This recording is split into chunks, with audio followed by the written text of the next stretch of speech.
Good morning, students. Myself, Dr. Rajni Parmar, Assistant Professor, Government Law College, Bundi. आज हम criminology पेनोलॉजी की class में discuss करेंगे ऑब्जेक्टिव्स ऑफ क्रिमिनोलॉजी। इससे पहले हमने एलिमेंट्स पढ़े क्रिमिनोलॉजी का। एक बार फिर से हम बता दें कि इसका जो क्रिमिनोलॉजी का उद्देश्य है, आज हम यही पढ़ने जा रहे हैं कि क्रिमिनोलॉजी का उद्देश्य क्या है। उद्देश्य से हमारा अर्थ है कि हम इसका हमारा पढ़ने का या इसको समझने का कारण क्या है।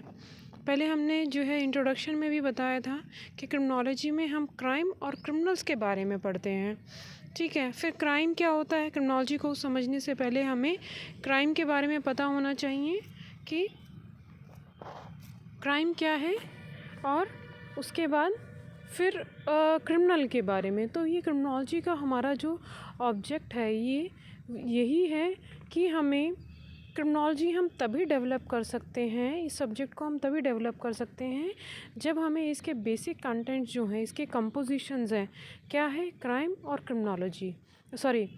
क्रिमिनल्स कि क्राइम कौन करता है, क्या होता है, और करने वाले की मानसिकता उसकी क्रिमिनल की, वो क्रिमिनल कैसे बनता है। तो क्या क्या थ्योरीज़ जो है अप्लाई होती हैं जो कि ये डिसाइड करती हैं कि क्रिमिनल जो है व्यक्ति कैसे बनता है।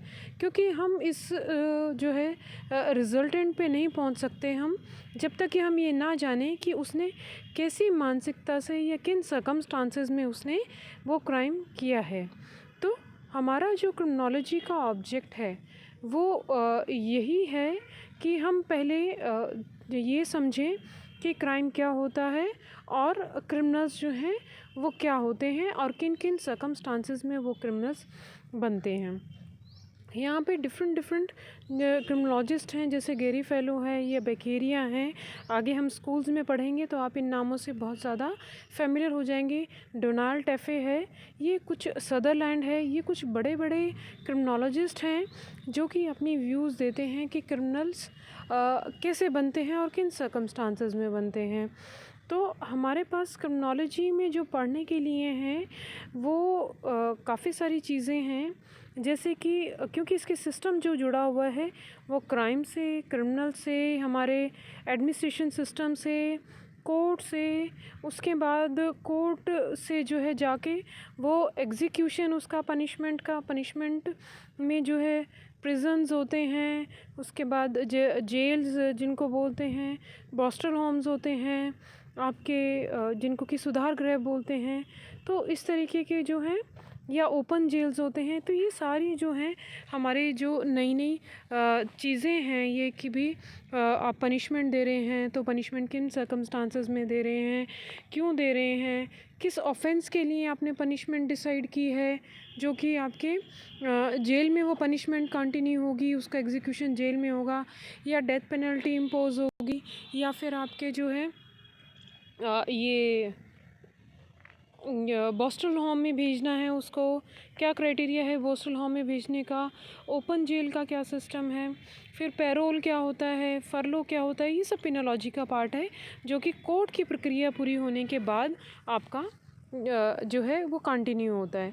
तो ये सब भी जो है ये सब चीज़ इंट्रोड्यूस करने का भी जो है वो सारा बैकग्राउंड कहाँ से शुरू होता है, क्रिमिनोलॉजी से शुरू होता है। तो हम यहाँ पे क्रिमिनोलॉजी का जो हमारा पढ़ने का जो रीज़न है, ऑब्जेक्टिव का मतलब यही है, हमारा उद्देश्य जो है वो यही है कि क्रिमिनोलॉजी को पढ़ने के बाद हम क्राइम को एनालाइज कर सकते हैं कि किस चीज़ को आप क्राइम मानेंगे, ठीक है, और क्रिमिनल्स जो हैं उनको कौन सी कैटेगरी में रखेंगे। तो क्रिमिनल्स की कैटेगरी और क्राइम की कैटेगरी। पहले बात करते हैं हम क्राइम की। तो जैसे कि हमने क्राइम को स्टडी किया था तो हमने बताया था कि आपके राज्य के विरुद्ध हैं, कोई वित्तीय इकोनॉमिक जो है उससे इकोनॉमी से रिलेटेड है कोई, तो वो ऑफेंस माना जाएगा। मोरालिटी के अगेंस्ट ऑफेंस है, या आपका जो सोसाइटी के अगेंस्ट है, या फिर किसी की प्रॉपर्टी के अगेंस्ट है, किसी की बॉडी के अगेंस्ट है ना, या टॉर्टियस है, तो वो जो है क्राइम की कैटेगरी में आता है। और यदि उस व्यक्ति की, ये भी हमने पढ़ा पनी उसमें आपकी परिभाषा में, कि अगर उस व्यक्ति की मानसिकता है, जिसको कि मेंस रिया कहते हैं, mains Riya is an essential element of crime, कि अगर उसकी मेंस रिया है ऑफेंस कमिट करने की तो ही वो क्राइम माना जाएगा। और उसके साथ साथ उसमें जो है जिस जगह पे है जो क्राइम कमिट हुआ है उस जगह पे वो क्राइम की कैटेगरी में भी आता है। जैसे हमारा अपना स्टेट्यूट है इंडिया में, अब कुछ ऑफेंसेस जो है वो किसी स्टेट में ऑफेंस माने जाते हैं और कहीं नहीं माने जाते हैं, ठीक है। अगर हम इंटरनेशनल क्रिमिनल लॉ की बात करें तो वो यूनिफॉर्म नहीं है, क्योंकि कुछ चीज़ें तो होती हैं जैसे कि आपका टेररिज्म है, या आपका पायरेसी है ना, या वाइट कॉलर क्राइम्स, ये सारी चीज़ें आप इसमें ऑर्गेनाइज्ड क्राइम है, तो कुछ जो होते हैं आपके वो इंटरनेशनल क्राइम की कैटेगरी में आते हैं, मतलब कि वो हर जगह क्राइम माना जाता है। बट कुछ ऐसी चीज़ें होती हैं जो कि सब जगह क्राइम नहीं होती हैं, जैसे एडल्ट्री है या बाइगेमी है। तो बाइगेमी अगर इंडिया में ऑफेंस है तो ये ज़रूरी नहीं है कि बाइगेमी जो है वो अदर कंट्रीज़ में भी ऑफेंस माना जाता है, या फिर एडल्ट्री जो है वो हमारे यहाँ पे ऑफेंस है तो कहीं और पे भी वो ऑफेंस माना जाएगा। इसीलिए क्या है कि हम एक यूनिफॉर्म जो है लॉ नहीं ला पाए, इंटरनेशनल लेवल पे नहीं ला पाते, बट डिफरेंट सर्कमस्टांसेस में, जैसे कि वो डिफरेंट कंट्री है तो ये फैक्टर्स जो है वो मैटर करते हैं, जिनके बेसिस पे क्राइम्स जो हैं वो डिसाइड होते हैं कि ये इस कंट्री में ये क्राइम माना जाएगा क्योंकि यहाँ पे ये सर्कमस्टांसेस हैं। जैसे कि आप मान लीजिए कि अभी फ़िलहाल जैसे हमने प्रीवियस क्लास में बताया कि अभी प्रेजेंट सिचुएशन ये है कि कोरोना काल में अगर कोई व्यक्ति जो है वो सोशल डिस्टेंसिंग मेंटेन नहीं करता है तो वो ऑफेंस माना जाएगा, है ना, वो पनिशेबल है, पेनल्टी है। लेकिन आज से पहले जब कोरोना काल नहीं था, इस साल से पहले, तब सोशल डिस्टेंसिंग मेंटेन करने की आपको ज़रूरत नहीं थी और ना ही आपको उसकी पनिशमेंट थी। तो ये सर्कमस्टांसेस जो हैं वो ये डिसाइड करते हैं, आपकी प्रेजेंट सिचुएशन जो है वो ये डिसाइड करती है कि ये क्राइम की कैटेगरी में आएगा या नहीं आएगा। बहुत सारी मॉडर्न कंट्रीज़ जो होती हैं वहाँ पे आपकी ये जो है आपकी मैरिज से रिलेटेड जो है को ऑफेंसेस नहीं माने जाते हैं, लेकिन यहाँ पे वो माने जाते हैं। तो ये जो चीज़ें हैं आपकी ये सर्कमस्टांसेस जो हैं ये डिफरेंट कंट्रीज़ में, डिफरेंट जुरिस्डिक्शन में डिफरेंट होते हैं। तो इसलिए क्या है कि आपका ये क्राइम की जो टर्मिनोलॉजी है, ये क्राइम का जो कंसेप्ट है वो बदल जाता है। तो हमें क्या है कि